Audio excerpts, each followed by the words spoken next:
Hello दोस्तों, कैसे आप लोग। उम्मीद है सभी लोग बहुत अच्छे होंगे। तो चलिए शुरू करते हैं एक और नई कहानी, ताड़का वध तथा अहिल्या का उद्धार। भगवान श्री राम तथा चारों भाइयों की शिक्षा पूरा होने के बाद चारों भाई राजमहल में वापस लौट जाते हैं।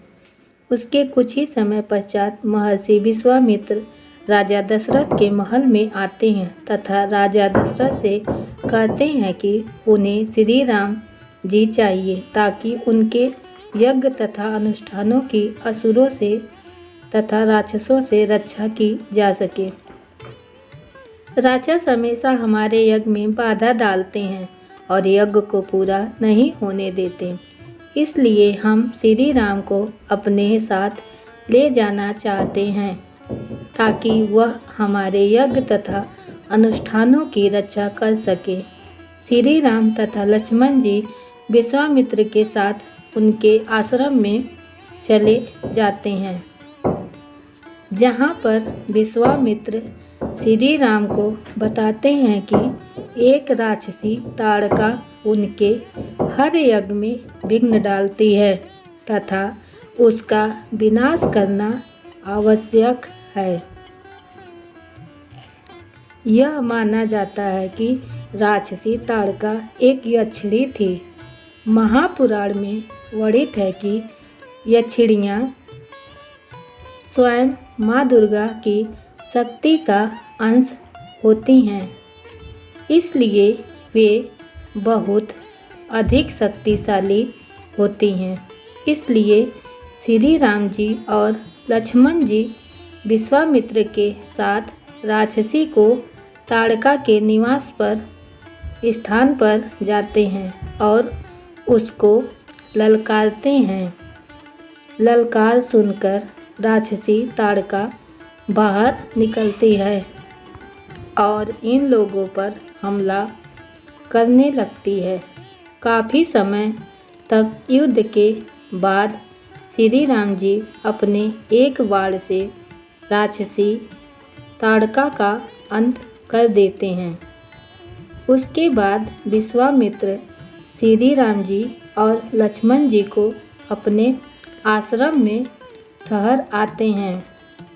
अगले दिन जब ऋषि विश्वामित्र यज्ञ कर रहे होते हैं, तब सुबाहु तथा मारीच नाम के दो राक्षस उनका यज्ञ भंग करने के लिए कुछ राक्षसों को साथ चले आते हैं। लेकिन श्री राम जी और लक्ष्मण जी पहले से ही वहाँ यज्ञ की रक्षा में तैनात होते हैं और वे दोनों लोग अपने दिव्य वाणों से सभी राक्षसों का अंत कर देते हैं।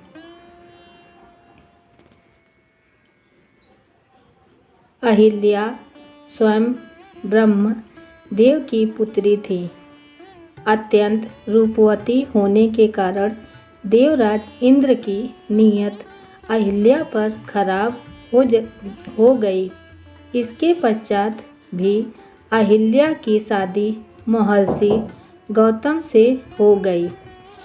इससे देवराज इंद्र बहुत क्रोधित हुए और उन्होंने उन दोनों से बदला लेने की सोची।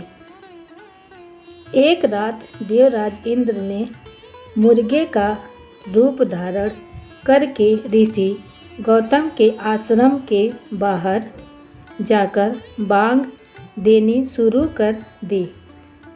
उसकी आवाज़ सुनकर गौतम को लगा कि सुबह हो गई है और वह प्रतिदिन की तरह अपना कमंडल लेकर गंगा स्नान करने के लिए चल पड़ते हैं। पीछे से देवराज इंद्र ऋषि गौतम का वेश धारण करके अहिल्या के पास चले जाते हैं और उसके साथ समागम करते हैं। जब ऋषि गौतम गंगा तट पर स्नान करने के लिए पहुँचते हैं तो उन्हें यह आभास होता है कि अभी सुबह हुई नहीं हैं। अवश्य ही किसी ने उनके साथ छल किया है, इसलिए वह तुरंत अपने आश्रम की तरफ चल देते हैं। ऋषि गौतम अपने आश्रम पहुँचते हैं तो वह देखते हैं कि उन्हीं के वेश में एक व्यक्ति उनकी कुटिया से निकल रहा है। ऋषि गौतम परम तपस्वी थे, इसलिए वह छल वेश में भी देवराज इंद्र को पहचान जाते हैं और उसे कुरूप होने का श्राप देते हैं। यह सुनकर अहिल्या अपनी कुटिया से बाहर निकलती हैं।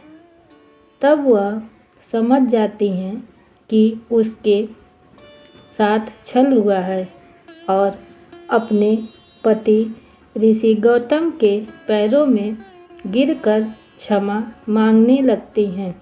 लेकिन क्रोध में भरे हुए श्री गौतम ने उन्हें क्षमा नहीं किया और तुरंत पत्थर में बदलने का श्राप दिया। बार बार मिन्नत करने के बाद भी ऋषि गौतम को अहिल्या पर दया आ जाती है और वह उसके मुक्ति का मार्ग बताते हैं।